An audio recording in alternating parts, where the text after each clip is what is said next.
Have you back. We're still covering the gubernatorial elections in Nigeria and, of course, the state houses of assembly as well. And, of course, we have Omo Bazwe, our correspondent in Bauchi State. Omo, what can you tell us? Can you give us an update? What's going on there? Well, I just returned to Bauchi, the capital city of Bauchi State, and I'm right now standing at a very popular area, known as Makera Street, and it's I'm told it's a very popular, street in Bauchi State. Here, the election has been going on very smoothly. I'm told that INEC officials turned up very early as 8:20, even much earlier than the time set by INEC, and so far it's been hitch-free. The people have coordinated themselves very well. They're taking their turn. I'm just going to tell my cameraman to maybe pan a little away from it so that he could show you how the people are actually voting. Right here, there hasn't been too much of any complications. We have not heard and we have not seen. Our attention has not been drawn to any bad and ugly situation right here. Standing with me now, I have one of the observer who has been here all day long. Tell us what exactly has been the situation right here. My name is Lawa Madaki from Bauchi. Still in Makera, in this particular situation, it is very, very hard because in this governorship election and the House Assembly, from now to 10 years back, there is nothing in this, no fighting, no nothing, no anything. They do it. See somebody, they do it several times. Thank you. Let me quickly ask this. You are a party agent. You are the party agent for All Progressive Congress. Yes. Can you verify what you just said? Yes, it's true. So that the people is come to voting successfully. Successfully. No problem, no tension in the Makera streets. Okay.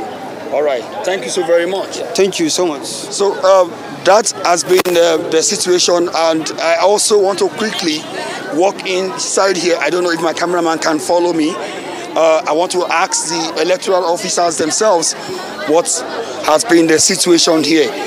Good afternoon. You are on to Arise TV. That's very nice. Today? The work is going smoothly and we are really enjoying it. And it's faster than that of the presidential. There is improvement, exactly. Okay. Yes, there is. How many minutes does it take one person to pass through the process? It's up to just 1 minute, less than a minute. And BBAT can accredit someone in less than 15 seconds. So, or let me say 5 seconds. It can accredit to you. Yes. What about this, your machine, the BVAS? Has it been giving you any problem? It's working smoothly. It's not giving problem. Only that for the elderly people, sometimes we have issues with them. Yes. What kind of problem do you have with the elderly people? Sometimes it's not capturing their purse and their hand. You understand? It's not capturing their hands and their purse. Yes. All right. I'm told that a few young people who are not up to 18 have been sighted around here. How true is this? We don't have such kind of problem here. Yes. All the people that are voting here are up to 18 years. Yes. We don't have age voting here. So how long are you going to be here? I mean, how long are this process going to last? Officially it's supposed to be by 8:30 to 2 p.m. But if people are on the queue, we will finish them all. Yes. He's absolutely right. Based on INEC guidelines, once anyone is standing on the queue, what that means is that the person has to vote before election can close. But we know that in some other places that we got to before coming here, election is already rounding up, and we will be going around as well to see, how the counting, is being done. But at the moment, right here in Makere Street, right at the center of Bauchi, everything has been going on smoothly, like being testified to by all the people we have spoken with right here. Studio. Victor, a contrast in Bauchi. I'd like your thoughts on that. Well, the young man certainly knows his job. He appears confident and he's having a good time. So, different strokes for different folks, obviously. In some places it's okay, and in others not. But I think depending on what is happening at different places, when it appears we're going smoothly, especially with the older politicians, because that's the only way they know, you find suppression, intimidation, both of INEC ad hoc staff and of the voters. But in other cases, everything just moves smoothly. And the one thing I have to give, one credit I have to give to the, especially northern voters, is they appear, I mean, even from the turnout, they are more aware, you know, politically, and so they come out, they vote, and everything just moves very well. So it's good to hear that in some places, because what we've got are just reports from here and there, but it's not necessarily the case everywhere. So it's good to know that in certain places, voting is going on smoothly, even from Enugu, apart from the reports that the former Honorable Minister was talking about. I mean, we didn't get to see that, but where he was, obviously everything was moving smoothly. But don't forget, even the president was, a former president, Goodluck Jonathan, complained as well. You could detect some sort of exasperation in his voice and frustration because he apparently didn't like what was going on. So it's... So the scenario in Lagos wasn't that unique? No, I said so even in the beginning. You remember I said north, south. I remember my language said north, south, east, and west. Across the country, you would find, you know, things like this being repeated. I mean, and as it is, at various levels, you say every politics is local, you know. So you might find a situation where, even for House of Assembly, you know, one candidate may employ the use of thugs to intimidate another. Okay, so at various levels, you get various... So these things happen depending on who they... I don't want to use the word gladiators now because it does appear in some places that what you have are gladiators, you know, rather than, you know, people who are just running for election. So that's... don't you find what we just saw in Bauchi quite interesting? I mean, when we look back at the presidential elections, there were instances where things were going very bad and the media tried to interview the INEC reps and they said, look, we don't talk to media, we're not allowed to talk to media. And suddenly we just saw what happened in Bauchi and the INEC rep is standing up, excited, the beavers worked perfectly, election started on time, 8 a.m., it's smooth. And he was able to talk to the media. Well, sometimes it depends on the individual. You can tell that that guy obviously enjoys his job. You know, and I don't think he remembered any... when it's going smoothly. Yeah, when it's going smoothly, exactly. You know, so... under any pressure. No, it's not. It's not. But right. Incidentally, Bauchi is supposed to be one of the battleground states. I listened to... This time, permit me to use one of the gladiators. You know, the two key people, you know, the candidate, the incumbent... from PDP, I think, and then the APC, the former chief of Air Force. And when I listened to them in previous interviews, in recent times, you know, leading to the election, you would have thought that Bauchi would be up in smoke by 12 noon today. But things, that's the ironical part of it, you know. All the hot air blowing happened before the election. Right. But on the day... Let's quickly bring in Omo Bazua A from Bauchi State. Omo, can you tell us what's going on there at the moment? Do you have anything else to add? Yes, since all the time we arrived here in Bauchi, since yesterday, everything Bauchi has been very, very calm. It's been very, very peaceful. Even though the people have had to struggle through the issues of cash crunch, they are not particularly bothered too much about it, but they have come out to exercise their voting rights, and it has all been very cordial and very, they've comported themselves in very, very good manner. We have not heard or our attention being drawn to any bad situation. No one is fighting or, even unnecessary argument is not holding. People are coming and taking their position. They're collecting tag numbers and getting on the queue. The men are on one line, the women are on their own line, and it is being done very peacefully. I mean, almost everywhere I've been around in this capital city, and even outside of the capital city, where I went earlier to see how the incumbent state governor, Bala Mohammed, voted. So right now, Bauchi is very, very peaceful. I was listening to one of our guests in the studio saying that they thought that by now that Bauchi will be up in smoke. Bauchi is not up in smoke. It is very, very peaceful. We know about, we have said that it was supposed to be a battleground, yes, because of the caliber of the three major contenders, in the elections. But what we have seen here is that it is actually the opposite of that kind of tension that people had looked out to or were expecting to find in Bauchi State. Security-wise, I've seen a number of security personnel moving, pacing around, major streets and arena in Bauchi. Some blaring their sirens just to, create awareness that they are around.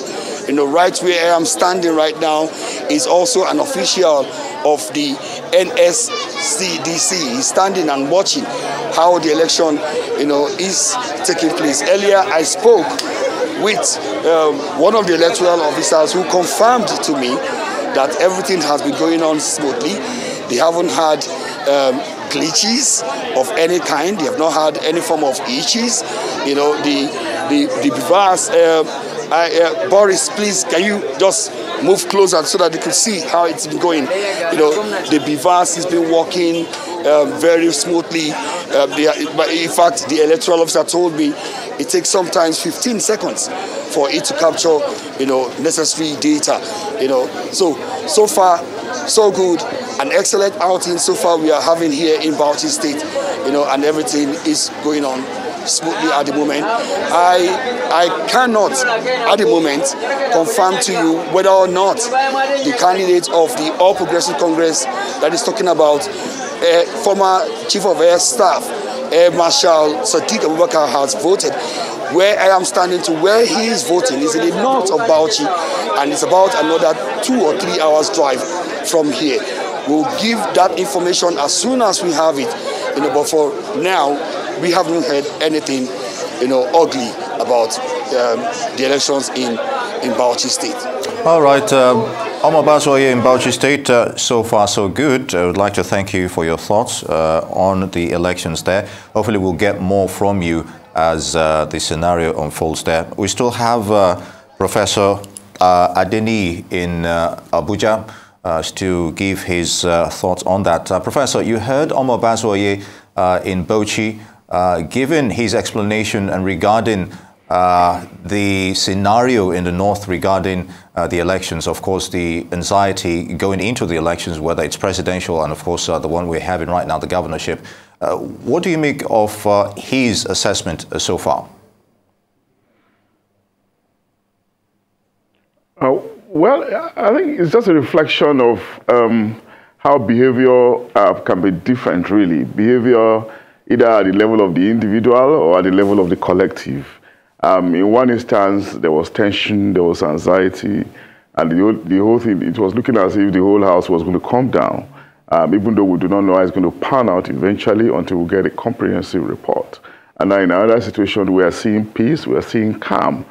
Maybe if you look at it, if you look at the bigger picture, really, you will see that we have more off-season, essentially off-cycle election in this particular section of the country more than in another section of the country. It may be a pointer to how people react overall, whether or not people are much, some section is much more litigious than the other, whether another section is less fierce in terms of how they approach political contestation. Well, this might be an argument, an academic argument, or an argument we can advance in some other instances. But overall, what I think matters is going forward, we might need to raise the stakes in terms of political communication, in terms of sensitization, that voters or citizens should not just be careful with committing misdemeanor electoral offenses, but of course there has to be increased sensitization on citizens, on the need for citizens to have respect for the electoral process itself. Because the electoral process should be held as sacred, as sacrosanct, in as much as you want to demonstrate, in as much as we regard the right to vote. The right to vote is sacred. It's a right that nobody should take away, but the process itself, which is the course in which you express that right, should be regarded, because in sections of the country we have now seen how voters are disrespectful of that process, leading to this violence, leading to this disenfranchisement, leading to this suppression, which is definitely antithetical to the soul of democracy. And what more can we say other than to maybe exercise some patience and see how the entire event go on in the entire 28 states. We want to hope that what we have witnessed in Lagos will remain in Lagos alone, and we shouldn't see it in more states. Otherwise, if it happens in more states, then we're going to be calling out INEC, calling out the security agencies, and maybe at the end of the day, coming to judgment. Judging that the election once more falls below expectation. But of course, we have also been told to manage our expectation against the background of problems that we often have in this country, problems around the low levels of efficiency and productivity in different sectors. So if we are having in every other sector, why do we think INEC will be above board? Why do we think security agencies will be above board? So these are the questions we continue to ask, but in continuing to ask them, it is also, the onus is also on us to be finding solutions to them. So as we are finding solutions, what it amounts to is that we are making improvement. And one area in which we need to make improvement, as a nation, is our democratic culture. And an element that is key to the consolidation, the deepening of this democracy, is the electionary process, because the process is a transitory process, a process of transition where leaders are supposed to emerge from. And the quality of election will definitely determine the quality of leaders that we're going to have, because it's supposed to be an avenue for people, citizens, to express themselves. But if the avenue is less than transparent, if there's no accountability, if it is fraught with malpractices, of course, we cannot beat our chest at the end of the day to say that the election has been above board. And finally, again, we have to also be mindful of ensuring that the election is neatly conducted, to probably mitigate or attenuate the level of litigation we're going to have at the end of the day. Because if there are too many litigations, we should expect that the judiciary might be intervening for us. And if they are intervening for us, as some people have been critical of, it might lead to us having more governors that are probably legal but not legitimate. That's not what we want. We have seen it in time past, and there have been allusion to the fact that we have Supreme Court governors, which I think those who are supposedly bearing that name, or those who are so-called, don't enjoy, and I don't think citizens enjoy it as well. The kind of leaders that we want are those that emerge from the natural course of the process in a way that everybody will see as clean or largely clean, free, fair, and credible, compliant with global best practices, as the case could be. You're absolutely right. Quality of an election is key to sustaining an enduring democracy. I'd like to thank you, Professor Abiodun Adeniyi, for your perspective on the elections, the governorship elections so far. It's good to have you with us. And of course, we still have Victor Ohai with us. Victor, let's delve into some specifics here. The issue of underage voting, which is a bigger problem in the north. Earlier on, Omo Bazoye was talking to one of the INEC officials, and of course, he confirmed that, okay, fine, there's been no incidents of that. But do you think to a large extent technology coming in could have discouraged that scourge that we used to have in those days, that you just have their PVCs all over the place with pictures of young children in there as well? But we're not seeing that prevalent here. Technology helps, and it certainly has helped. With the BVN and so many other things, and the national identity, you know, the NIN and all that, your data has to be synchronized across board. Okay. And I'm wondering if you're just 7 years old and you're claiming to be 18, well, it does have consequences, you know, ultimately. But perhaps the parents may not be sufficiently enlightened or they don't care. But it's coming to play, and it's going to be really, really ridiculous to have a child, you know, or a group of children have their faces uploaded to the beavers and all that. And I'll tell you what, no matter what happens, some of these parents are also smart. When they see that you're going to take the picture of their kids before accrediting, something at the back of their minds will tell them, you know. So technology has helped to a very large extent to quell, but we all know garbage in, garbage out. What you feed is what it gives you. Indeed. There's nothing wrong with it. The beavers remains an excellent system. I was telling someone, was it yesterday, I said, how come you bring things to Nigeria and Nigerians just give it another use? Yeah, I'm sure even the people who make the beavers will be embarrassed because they had factored in everything. Yeah. And they had factored in that the people who will apply this will be reasonable human beings. But the beavers come to the beavers, and it comes to Nigeria, and then at the end of it, the IREV, you know, we just find that Nigerians have reconfigured it to Nigerianize it, you know, to suit, you know, the convenience. But otherwise, there's nothing wrong with technology by itself and of itself. So it's a good one. And why I think it will continue to work now is that people are now resolute. They can see that they can be aided by technology, unlike before. And so they know that all they have to do is to insist that the right thing be done, you know, and that, you know, and they're doing that. But where those who don't want the right thing to be done see that they cannot have their way, then they decide, okay, again, permit me, Pidgin English now an official language, so I can use it. You know, if we can't, if you not go up for a while, scatter and dabaruam, you know what I mean. So, and that's what you're saying. If I can't have it, then you know, like the other, you know, the story of Solomon and the two women. You know, one said, look. Kill the child, I don't care. Because obviously it wasn't her child. So that's what you see playing out. So if this child or this polling unit is not mine, I mean, let's scatter it. But the one that is mine, like a mother hen, protect it, cover it, make sure that the result gets to the IREF.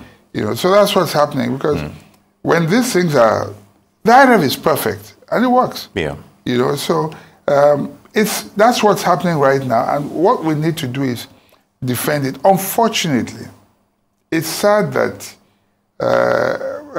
Professor Mahmoud is being indicted. You hear people say, or the body represents saying, you know, there's no, INEC has lost credibility. I think we heard one of our leaders say that. You know, it's an indictment. It's important because perception is everything. For there to be a trust in any system, it must be perceived to be okay, that it's working, and that's what gives citizens confidence in the system and in the process. But where that is missing, then it becomes a problem. Indeed. All right, Victor, hi. I'd like to thank you very much, but we'll be right back after this break. Stay with us.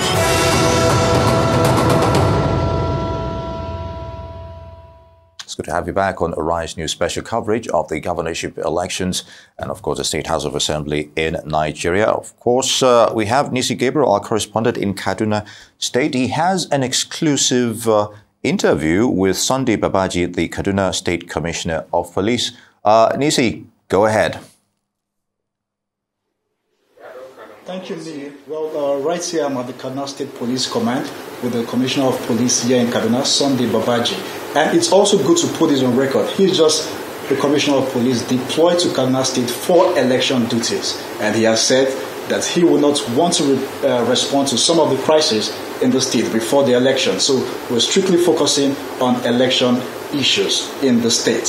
Thank you very much, CP Sunday Babaji. Thank you. For for joining Arise News. Thank you. So speak to us. You and your team have gone round Kaduna State to monitor the elections. As a matter of fact, you just came back to your office a few minutes ago. So what's your assessment of the election so far?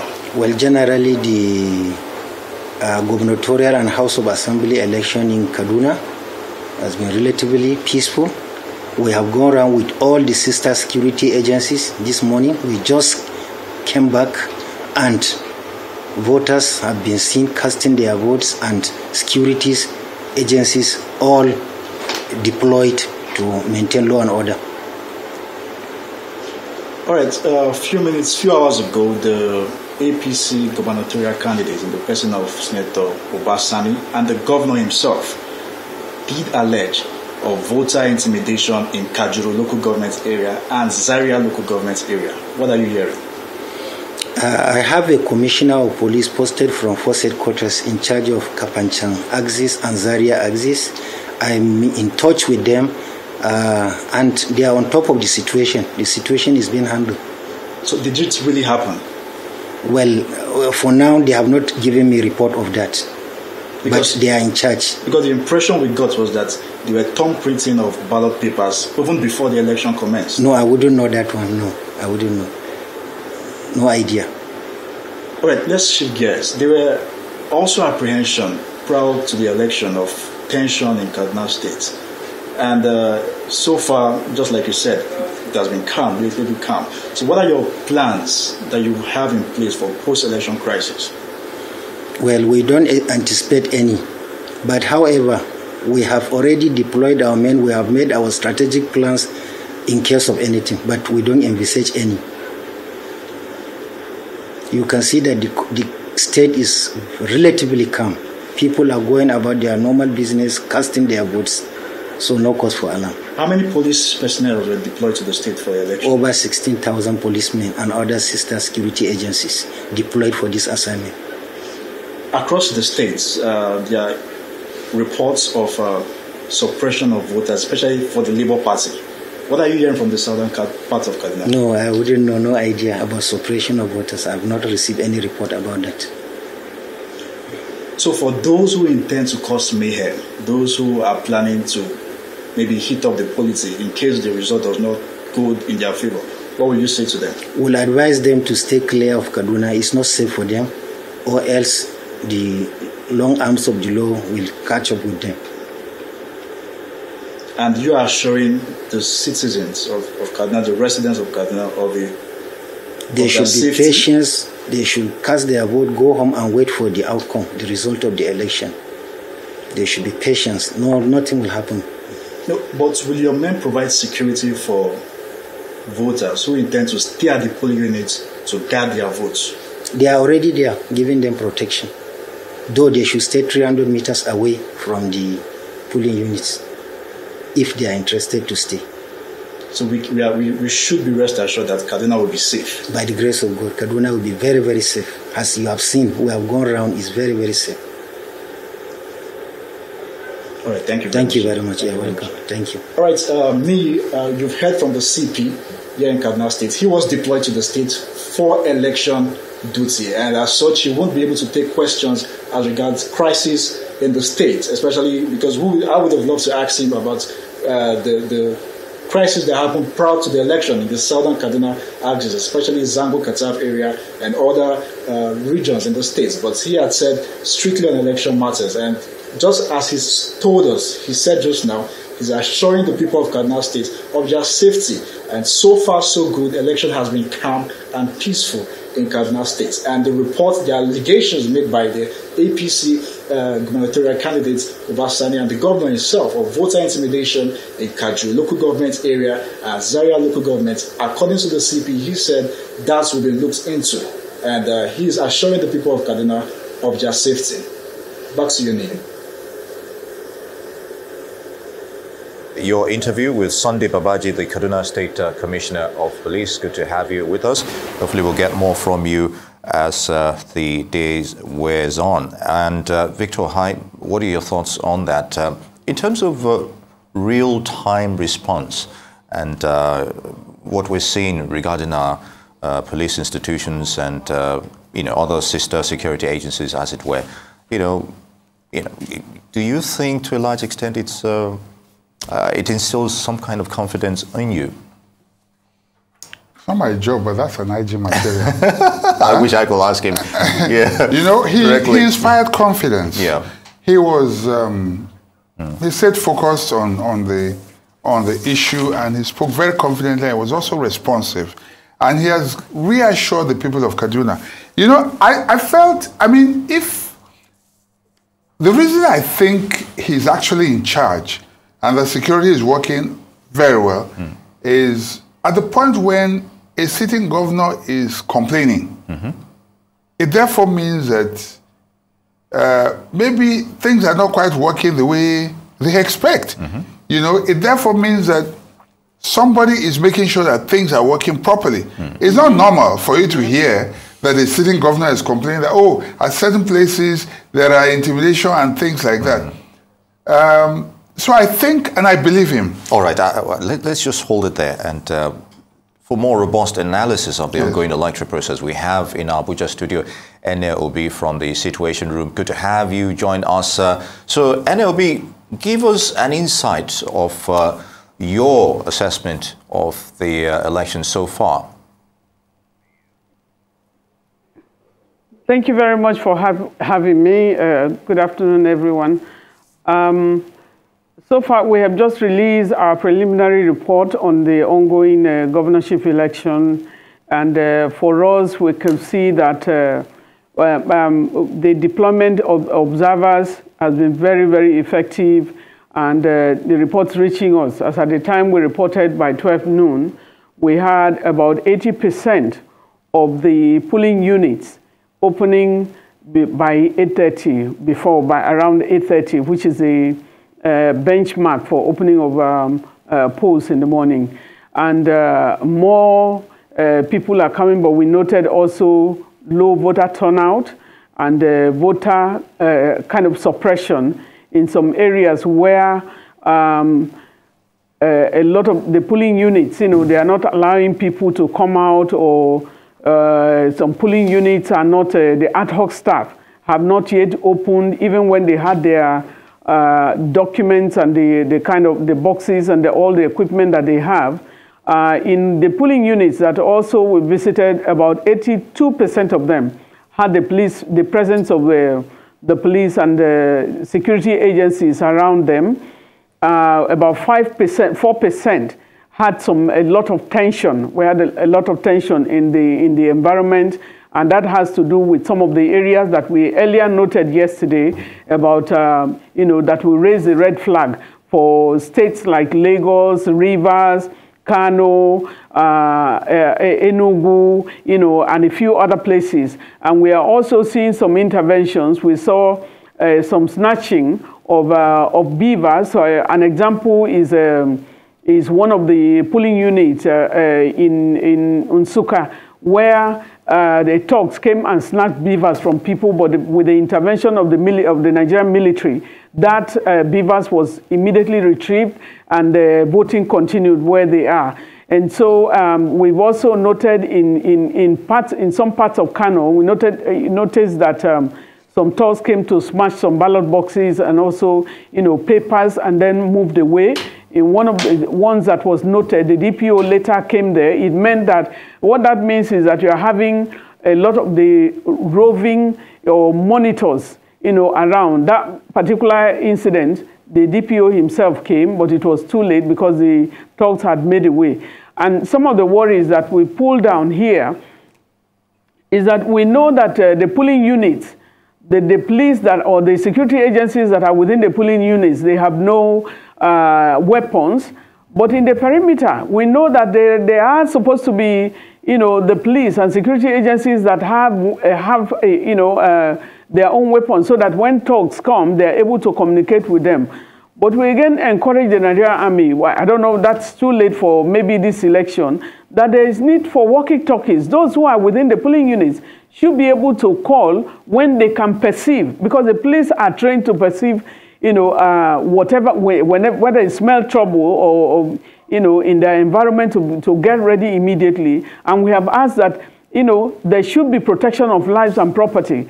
We noticed some crisis in Lagos, in some places where people were being beaten. We received so many reports from that. And if you go to, our situation room, the hall where you have our data room, you'll be inundated from the reports that we're getting from several spots. But I think, so far, we have more reactions. We noticed, as at the time we're putting up our reports together, we noticed 2 reports on the IRF portal, a picture of somebody and then a plain, an empty result sheet. But before we finish with our press conference this early afternoon, we noticed that about 60, result sheets had been uploaded onto the IRF portal. And what that means is that reports are coming already. But what we know is voting continues until 2:30. If you're on the queue before then voting can continue after that. If not, after, at that point, voting stops. That is, if you have, for example, in a polling unit where you have 20 people, for example, you have 20 people, 20 voters registered there, and you are expecting 20 to come, and you have 20 already. Yes, you can conclude your election, but not without that. And it's not, we don't know about the likelihood that you can have already the complete setup of people where you have 60, reports, before 1 o'clock. So these are some of the things that we have seen. We also noticed vote buying in some of the areas, in some of the polling units where people are being given wrappers. After voting, you show your, they try to show. And I think there is a lot that our security agencies can do to that effect. But we're making use of some of the reports that we have gotten. We have escalated some to the relevant agencies, some of them to the police and, to other agencies. And where it needs to go to INEC, it goes to INEC. All right, quite an excessive assessment there. MLB of the Situation Room would like to thank you for your thoughts on that, but would also like you to stay tuned. We'll come back to you. And we go now to Obadioye, who is in Elegushi Ikate, a suburb of Lagos. So, Oba, what more are you hearing from that region? Yes, as we speak right now, ballot sorting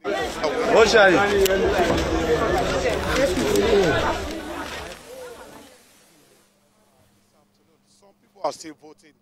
Remember that the guideline of the INEC is that the process will continue until the last person on the queue is attended to by 2:30. So here, ballot sorting is undergoing, and any moment from now, they will start counting the ballot and declare the result from this particular unit. We are in front of the Oba Elegushi Palace.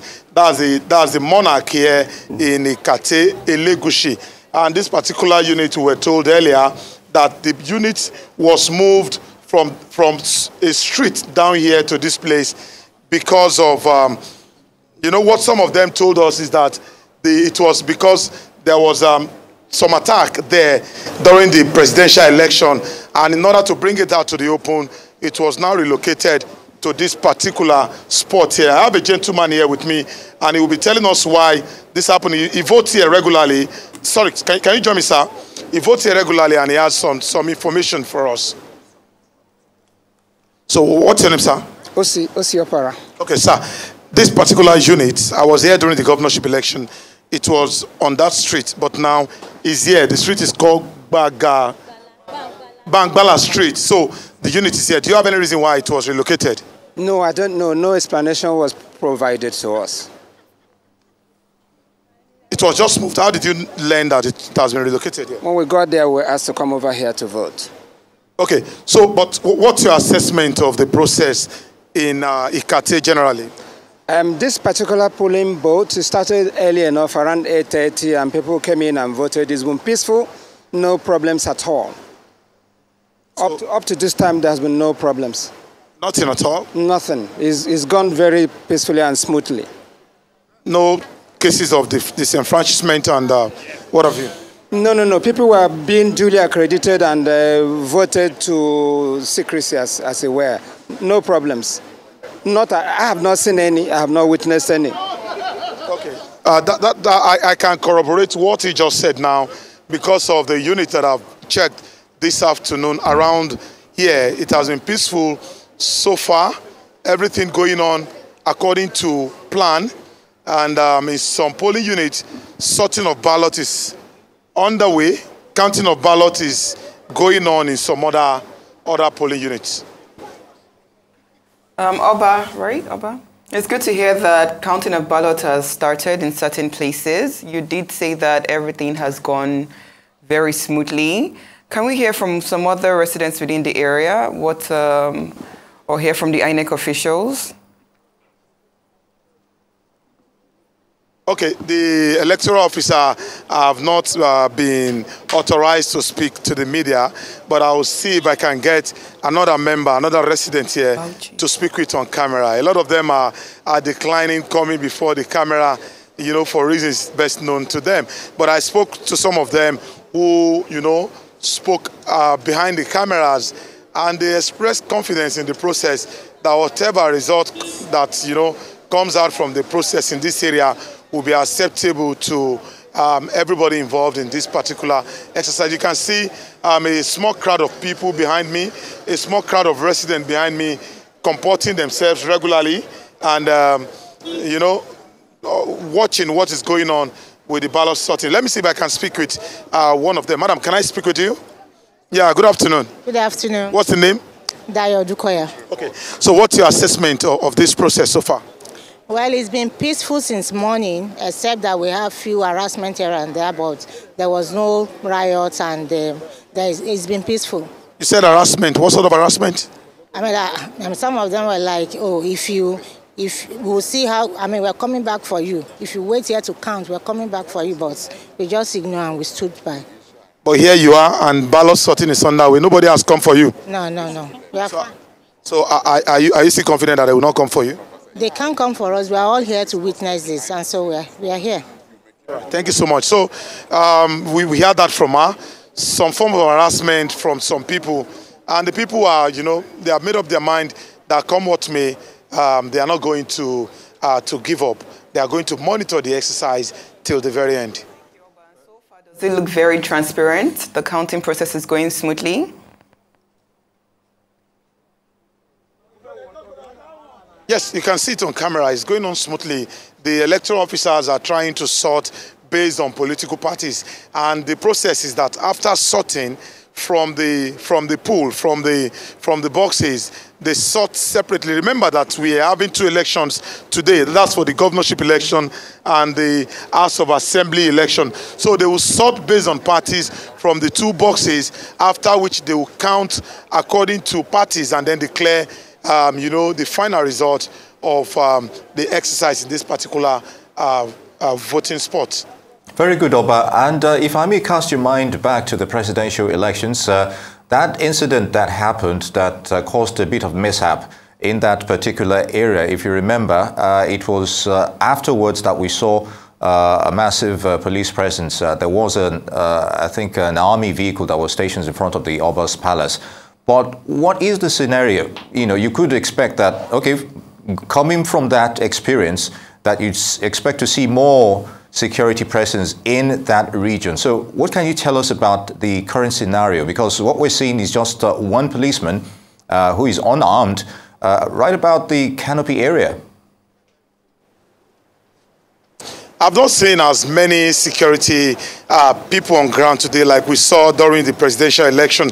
I remember that what attracted most of these military men here during the presidential election was that there were reported clashes here and there, and they were deployed to this spot, and that was why you had them in numbers here. But today, just like every other polling unit elsewhere, you have just a couple of security men. I've been to another about 2-3 units in front of the palace gate over there, and I saw about 3 policemen, you know, attached to a particular voting spot. So today, there have not been a lot, you know, reports of clashes here and there, and that may be the reason why you have not seen too much of security men in this area. And you know, the security men have been advised, according to INEC regulations, that they just have to monitor, even without carrying any arm or any ammunition whatsoever. So they are not expected to carry rifles. They are not expected to come close to the ballot box. They are just expected to monitor situation and, you know, stand by to see if anything will go wrong so that they can arrest the situation. That's why they are here. And as we can see, there's the crowd there. The electorate are also counting along to ensure that the process is fair on all. What do you have to say to that, Oba? Yes, you know, before now, if you have been following the history of elections in Nigeria, before now the culture was for people to vote, and for fear of being attacked or for whatever reason, they leave the voting point and return home. But later on, people decided that no, after voting, you must wait to ensure that your vote is counted and that the exact result from that polling unit is transmitted. And that is what you are seeing right here, right now. A lot of people have made up their mind that they are going to ensure that they have a voice in the process that will produce the next governor and the next House of Assembly members that will come from this area. And that's why you are seeing them here. Some of them have been here since 7 a.m., 7:30 a.m. and they told us that they are not going to leave here until after the final result is announced by the electoral officer. So I think it's an improvement on our voter education, political education, if you ask me, because people are now getting more conscious and getting more aware of the process, and of course, saying that nobody will take them for a ride any longer. Indeed, Oba Adeoye reporting from Ikate Legushi, suburb of Lagos. Many thanks for your thoughts on that. Hope to get more from you shortly. And in Delta State, the PDP governorship candidate, Sheriff Oborowore, voted in the state elections.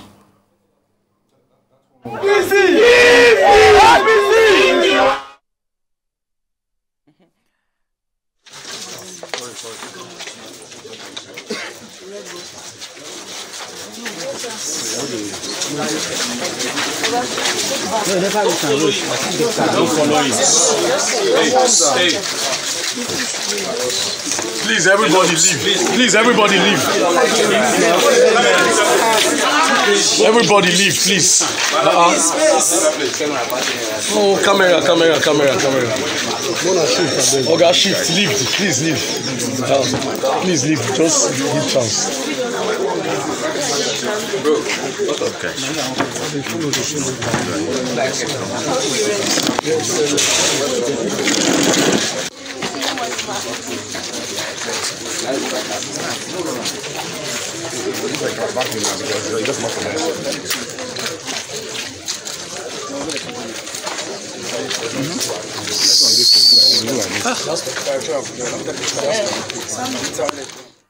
And moving on, Governor Amadu Fintiri of Adamawa State has also cast his vote in his hometown, Madagali, as he asked the APC governorship candidate, Senator Aishatu Binani, to be prepared for defeat.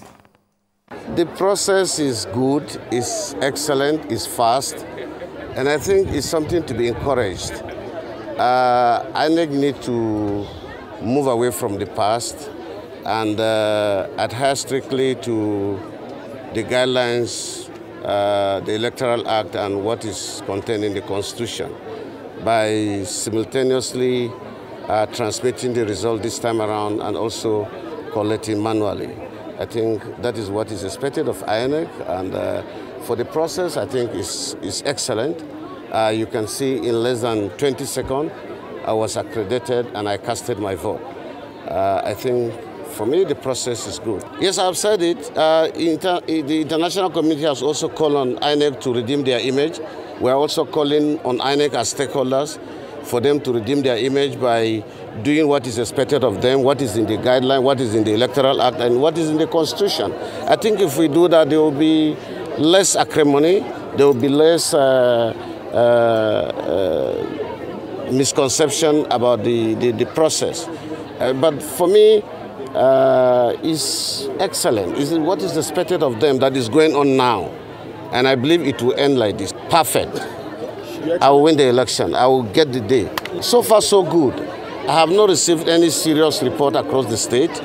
And I think as human, there's bound to be one or two problems across in some selected areas. But I think generally it's not enough to say it's not good. I think we have to pass an excellent marks on INEC this time around. And still on the elections in Edo, most polling centers visited in the city center recorded low turnout of voters as residents appear to have boycotted the exercise. Polling centers that had massive turnout of voters during the presidential elections are said to be scanty, witnessing very few voters. George Idaho Primary School in the GRA Oredo Ward 6 Mission Road and Ubeko Primary School were among some of the centers visited this morning. The electorate, they are not coming out, and the voters are not here on ground, unlike the presidential election where the turnout was massive. But we are seeing a situation where the turnout is very low today. But we are urging our people at home, whatever reason that is keeping them here, they should come out and vote. It is better to vote for the candidate of your choice rather to sit back at home. So staying at home does not really make any sense because it's a time to exercise your own franchise. Don't compare this with presidential. Why? The reason why is that they started early. They started early today. I have voted myself. In St. Maria Goroti, Bobaoha was 6. They told us that all units and party, they should bring one agent. Like PDP, 1 agent, APC, 1 agent, Labour Party, 1 agent. That is what they are doing. What I'm seeing here now, one party I don't want to mention, let me say, PDP. They are the one doing it. PDP, there are almost 6 agents in 1 unit. Because that unit, that is where the chairman of WASIS come from. And I'm still voting in that unit. And it's not supposed to be like that. We just heard about the low voter turnout in Edo State. Right now, Governor Godwin Obaseki has attributed a low turnout of voters in the state to the high presence of security agencies manning the nooks and crannies of the state. The governor, in company of his wife Betsy, spoke shortly after casting his vote at Ward 4 Emokpai Primary School in Oredo local government area. He expressed worry at the situation, noting that it is different from what happened at the presidential election. Yes, there's both the voter apathy, no doubt. However, I believe that there are many more people who want to come out to express their franchise, but the overwhelming presence of security men and the lockdown of the city. If I were not the governor, I'm not sure I would have been able to get to my polling unit. I mean, the lockdown is extreme, so I'm appealing that it be relaxed while, you know, security adequate measures are taken to monitor and police people's activities, but not prevent people from getting to their polling units. Right now, people are being prevented or they're being deterred from going to vote. Was that not based on the probably report or the apprehension that this election will be violent? We know, so we're saying there should be some balance. This is extreme. You can see that it's a totally different mood today compared to what happened on February 25th. That was an aberration. Today, the people will come out and express themselves based on the local issues, not national issues. Edo State's Governor Obaseki there. In other news, River State Governor Nyesom Wike has described the state election as an improvement on the February 25th presidential and parliamentary polls. Governor Wike stated this shortly after casting his vote at his ward in Port Harcourt. Obviously, they are discouraged, but for whatever it is, the number is still okay. You can't force people to go and vote, and I'm happy with the peaceful nature of the way the election is going. It means that the security agencies are doing what they're supposed to do. Well, it's very unfortunate. Unfortunate in the sense that, yes, even if INEC had denied it, which is expected, I can tell you that the director of security in INEC, one neighbor, he was the one who carried that out because Bagre Sabe is from Ogoni and the director of security is from Ogoni. So I don't want us to go into details what has to roll, but for that of security in such a sensitive commission to breach security is quite appalling. It's quite appalling. But we thank God that the national body, the headquarters have come out to deny it, and the security agencies have taken note of it, and they are working accordingly. For what I've seen, and I've not had any much complaint, I can say they've done very well. So it's not a question of percentage. All I will say that they've done very well. And they have improved more than what we had in 25th of February. We just heard from Governor Wike. Moving on, the governorship candidate of the Social Democratic Party in Rivers State, Senator Magnus Abe, has expressed his observation about the conduct of the ongoing governorship and House of Assembly elections in Rivers State. While fielding questions, with a rise.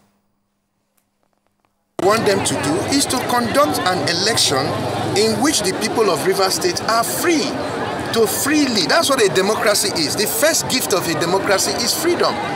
When we're in a democracy and people will come out with canes and flog you to vote in a particular direction, that's not a democracy. When you're a democracy, yesterday we were at the police office to make these same complaints to the police. They refuse to listen to us. Why would they refuse to listen to us? We're citizens, we're key stakeholders in the election, and we were saying something that was visible to the entire world, and nothing was done about it. So what would I like the electoral umpire to do? Conduct a proper election.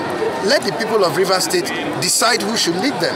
And whoever they decide, let all of us come together and work with the person. That's how the country will move forward. That's how the state will move forward. All these kind of games that we're playing with the destiny of our people and the future of our country is unacceptable. And we should be clear about it. Magnus Abe there. Now, in Oyo State, the governor there, Seyi Makinde, has called for calm over the low turnout of voters which characterized the polls in that region. Makinde gave this charge in Ibadan at his Ward 11 Unit 1 polling unit along the Wool Road area of the state. He expressed satisfaction at the process and assured that the eventual outcome of the election will be free, fair and credible. I think everything is going on okay. People have voted. The INEC officials, they came quite early, and the process is going on okay. Well, I heard the turnout is not as high as expected, but now we're appealing to people, to come out. They were thinking there'll be security challenges. Well, you can see the people. I don't have to even think twice. They want Omititu 2.0. Beavers are working. They did a very good job. They made me stand in a very clear place to actually capture my picture. So there's no extra image at the background, so it's just me, and it's calm. Oh, this is huge. This is huge. The Makindes at the Oyo police station there. And now we still have NLB of the Situation Room still in Abuja. Thanks for joining us. Ene, what are your thoughts regarding what we've heard from all those regional governors, their assessment of the elections? What are your thoughts on that? I think it is good. We have some of the sitting governors that are making comments. We hope that they are working in their own environments for the transparency and accountability of the process, because for us in the Nigerian Civil Society Situation Room, we look at the process. The process is as important as the results that you get for any election, and we hope that this governorship election will be able to, and the Houses of Assembly election will be able to see results in the real time, in the fairness. And again, we'll go back to what happened during the presidential and National Assembly election, where we are still calling for the audit of the polls, because you need to know how many polling units that you conduct an election. I hope that at the end of the day, we'll be able to conduct an assessment for each of the polls, because everything has budgetary implications as well. And from the civil society area, we want to follow the money as well. If you ask that you want to have for all of the polling units that you ought to hold election, and you don't hold up to that, what of the ad hoc staff and all the things, the logistics things that you ought to do. But it's comforting to know that in some environments they are peaceful, but we do have some of the rough environments that needs to be covered, and those environments need to be accounted for. If there are incidences, the incidences should be recorded properly. Anybody who has any tendency to destroy another because of the issues of protection, violators should be punished, and punished in a way that we see sanctions. Impunity should stop. Where we see people violating, where you even see the policemen escorting people and the policemen are not doing anything in some places, they need to be held accountable for those environments. I think there is a lot of lessons coming out of this election, and we need to define the perimeters. What are the duties of the state security agencies that are at the polling unit, and those that are following the political office holders? How does it go? And what we want is level playing ground. When you are a governor of a state, you are the chief security officer of the state. What that means is that the protection of everybody should be under you, and everybody should be protected by you, and you are paid to do the job. When we are declaring, we are bringing in new people now because there's a vacancy seat, and this is an employment issue. You need to know that those states are conducting employment interview for the next person that will serve them, and not them serving the person, but you have a job to do, and that public offices should not be used against people. Thank you so much, N.A. What are we expecting from... But I also say that there are some areas that,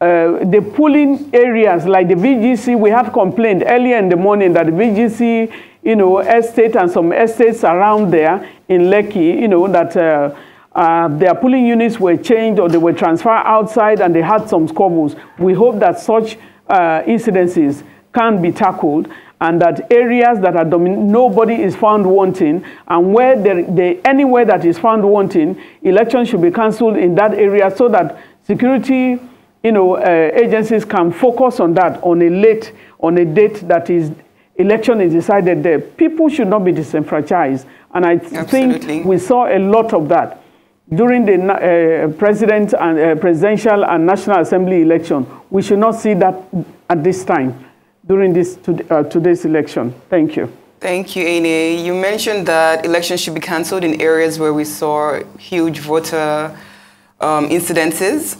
What are our expectations from INEC? What remedies should INEC, based on the electoral laws, supply to citizens who have been unable to vote today?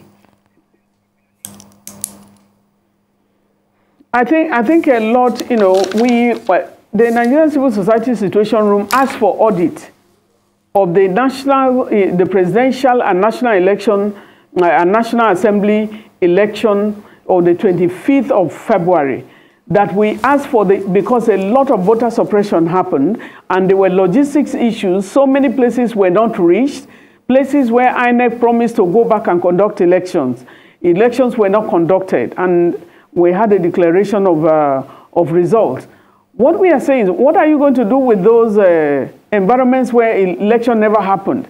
If we continue a kind of fashion where you have so many polling units that were not conducted, and I point out to Anambra State, I think they had about 65 polling units that election was not conducted. Where during the report from Jigawa, we had issues with about 95 polling units.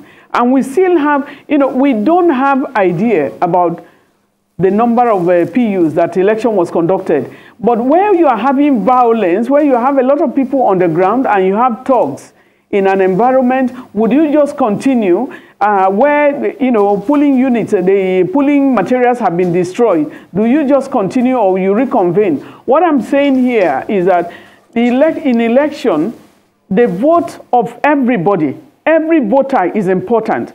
Anybody who stands on the line should cast their vote, and that vote should be counted. You should look at them as human beings being on the line. When you have 1,000 people, we have a place, a report, one particular report we got INEC officials had only 100, papers in terms of, and you have an environment where you have 750 people in that particular polling unit. The people said, no, we will not vote. 100, we will not vote. You have to bring the adequate materials.